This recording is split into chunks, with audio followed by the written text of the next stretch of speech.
Vamos a ver ahora campo magnético.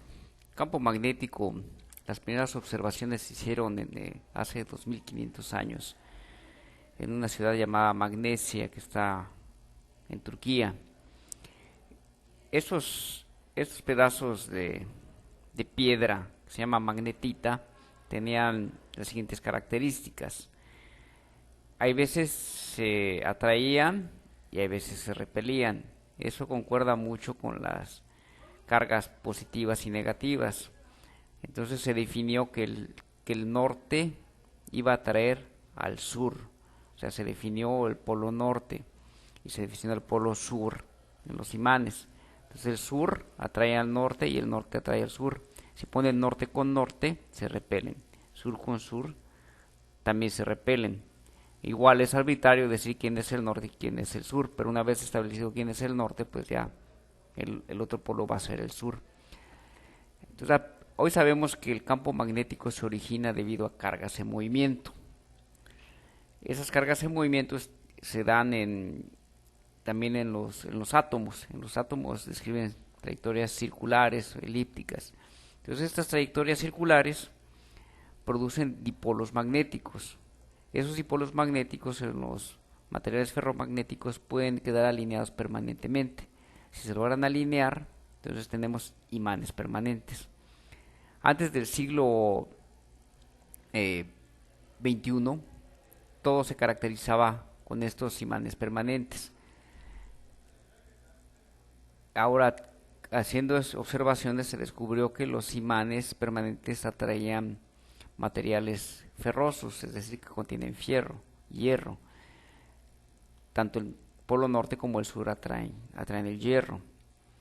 Si rompen un imán permanente, tenemos que se producen dos imanes permanentes. Si rompen otra vez estos imanes, producimos más imanes permanentes. Esta característica es porque no existen monopolos magnéticos. Ustedes pueden seguir rompiendo esto, siempre va a haber dipolos magnéticos. La existencia del monopolo magnético, pues se ha tratado de encontrar y hasta ahora no se ha encontrado monopolos magnéticos. Ahora, la gran diferencia entre el campo magnético y el campo eléctrico es que el campo eléctrico es de naturaleza central. En cambio, el campo magnético no es de naturaleza central. Aquí tenemos el ejemplo más notable, el que todos conocen de campo magnético, y es el campo magnético de la Tierra. Noten cómo las líneas de campo magnético no salen de un punto, sino que emergen de un punto y regresan al mismo punto. Ahora, el polo sur magnético de la Tierra apunta al polo norte geográfico de la Tierra. Si ustedes ponen una brújula, el norte de la brújula va a apuntar al norte geográfico. De hecho, hay una pequeña desviación entre el polo magnético terrestre y el polo geográfico terrestre. Cada medio millón de años, el polo norte se invierte, cambia de dirección. De hecho, hay veces que no existe el campo magnético terrestre. El campo magnético terrestre se origina por cargas en movimiento en el interior de la Tierra. Tenemos materiales fundidos cerca del núcleo terrestre, porque el núcleo terrestre es sólido. Alrededor del núcleo terrestre es líquido. Entonces, cargas en movimiento producen el campo magnético terrestre.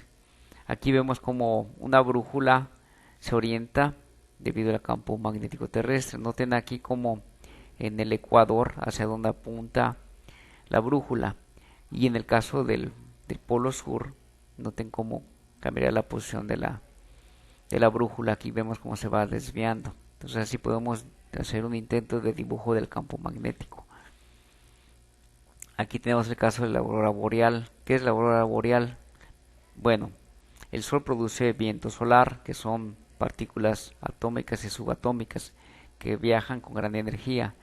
Al llegar a la Tierra, el campo magnético las desvía tanto al sur como al norte. Cuando chocan con la atmósfera terrestre, producen ionización de los átomos. producen espectros de emisión y absorción. El espectro de emisión es cuando los electrones excitados regresan a su estado base y se emiten fotones.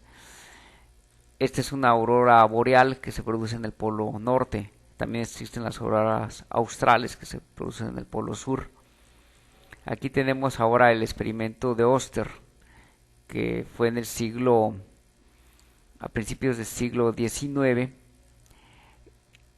comenzó a relacionar el campo magnético con la corriente eléctrica. Aquí ponía un alambre orientado en la dirección del campo magnético terrestre y la brújula. A continuación hacía pasar una corriente y veía que la brújula se movía. ¿Eso qué quiere decir? Que la corriente produce un campo magnético que está desviando a la brújula. Si invertía la polaridad, la desviación de la brújula se iba en el otro sentido. Aquí también pues vemos que la dirección de la corriente pues marca la dirección del campo magnético generado.